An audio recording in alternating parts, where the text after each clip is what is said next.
Assalamualaikum warahmatullahi wabarakatuh, Bapak Ibu dosen yang saya hormati dan teman-teman yang saya banggakan.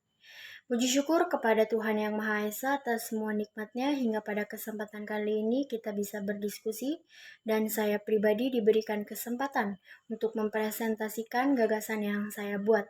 Sholawat dan salam tak lupa kami curahkan kepada Nabi besar Muhammad Sallallahu Alaihi Wasallam.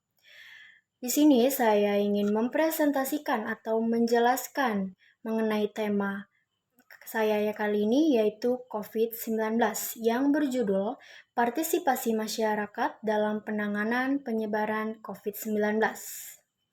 COVID-19 pertama kali ditemukan di Wuhan, Cina pada akhir tahun 2019 lalu.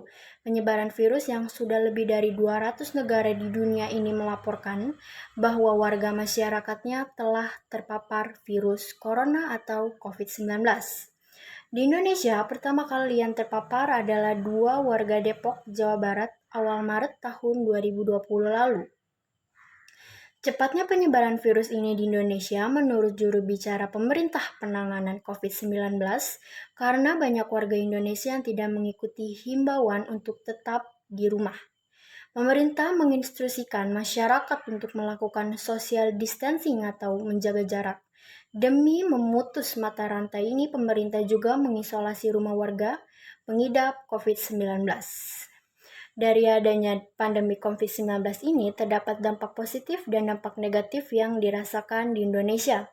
Dampak positifnya yaitu semakin berkembangnya komunikasi sehingga banyak inovasi-inovasi dan variasi-variasi yang muncul, seperti sekolah, kuliah, kerja, webinar, ataupun rapat-rapat diselenggarakan secara online ataupun daring. Yang kedua, gaya hidup kurang bersih dikesampingkan. Sekarang gaya hidup bersih menjadi gaya hidup baru, serta kesadaran menjaga kebersihan dan mengikuti protokol kesehatan semakin meningkat. Yang ketiga, begitu sibuknya menjalani kehidupan sehingga melupakan bahwa berkumpul bersama keluarga adalah hal yang dapat membangkitkan rasa bahagia. Dengan adanya himbauan sekolah dari rumah, bekerja dari rumah, serta melakukan semua aktivitas dari rumah, maka waktu untuk kumpul bersama keluarga semakin banyak. Yang keempat, para peneliti dan ilmuwan terpacu untuk menemukan obat dari virus ini agar penyebaran dapat diberhentikan. Yang kelima, dengan adanya pandemi COVID-19 ini membuat bisnis berbasis digital semakin meningkat dan berkembang dengan adanya masyarakat yang mudah dalam memproses jual beli di berbagai macam platform atau marketplace yang sudah disediakan seperti web, Instagram, Facebook, online shop, dan sebagainya. Lalu dampak negatif dari COVID-19 ini yang pertama, rumah sakit yang penuh dan tim medis yang kurang menyebabkan kewalahan dalam mengatasi atau menangani para pasien yang terkena COVID-19.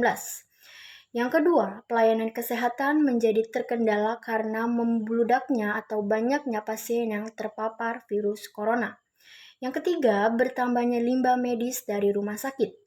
Yang keempat, aktivitas masyarakat yang terganggu karena adanya pembatasan sosial, sehingga mengharuskan warga masyarakat untuk tetap berdiam di rumah demi memperkecil penyebaran virus corona.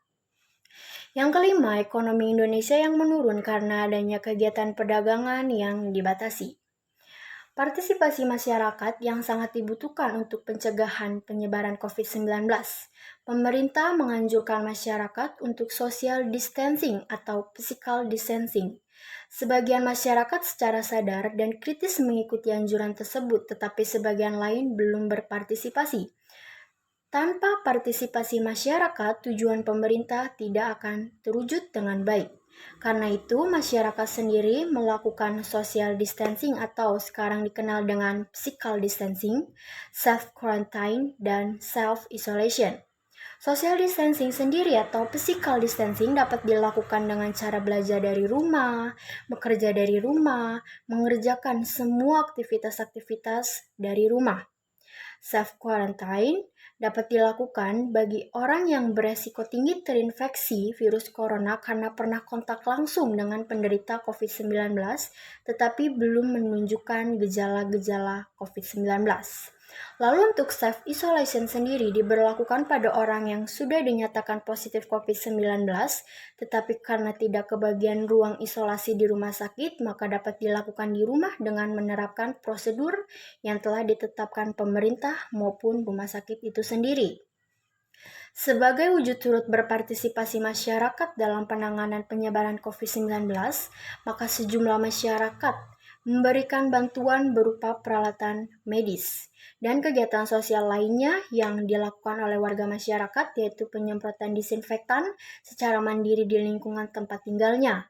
Di beberapa wilayah, para tokoh agama dan masyarakat memberikan seruan untuk mengikuti imbauan pemerintah, seperti tetap berdiam di rumah, melakukan ibadah dari rumah, dan sebagainya. Kesimpulannya dari gagasan saya kali ini, bila instruksi dari pemerintah tidak dipatuhi, maka penyebaran semakin luas. Oleh karena itu, partisipasi masyarakat sangat dibutuhkan. Partisipasi masyarakat yang baik dalam penanganan penyebaran COVID-19 tentu dilakukan dengan sukarela, tanpa adanya paksaan dari pihak manapun karena masing-masing individu memiliki tanggung jawab tersendiri untuk dapat ikut serta dalam penanganan penyebaran COVID-19. Demikian uraian yang dapat saya sampaikan, semoga bermanfaat, kurang lebihnya mohon maaf. Wassalamualaikum warahmatullahi wabarakatuh.